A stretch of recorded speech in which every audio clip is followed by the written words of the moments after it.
Roberte, první gol mezi dospělými, hned to bylo derby proti Bráchovi, tak jaký je to pocit? Určitě splněný cíl a sen a proti Bráchovi.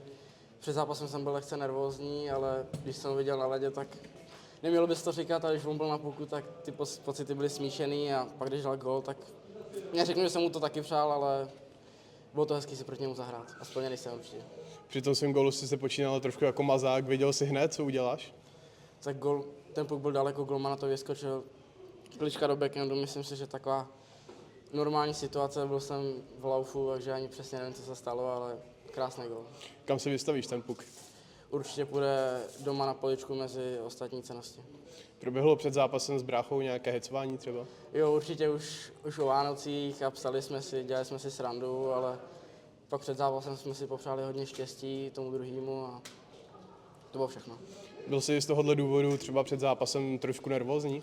Musím říct, že poprvé, když to nebyl můj první zápas, tak normálně jsem nervózní vůbec nebyl, ale teď to bylo poprvé, co jsem ty pocity měl smíšený a byl jsem takový zvláštně nervózní na rozbruslení, ale musím říct, že skvělý zážitek.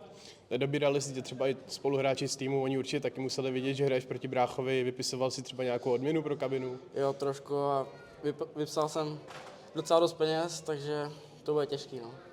Co říkáš na podporu fanoušku dneska? Dneska přišlo přes 1200 lidí, bylo tady i dost lidí z Chomutova. Jo, určitě skvělá podpora, bylo hodně fanoušků, určitě z toho vážíme. I vyvolalo i moje jméno, za to jsem rád, když jsem pro ně celkem nový a neznají mě ještě.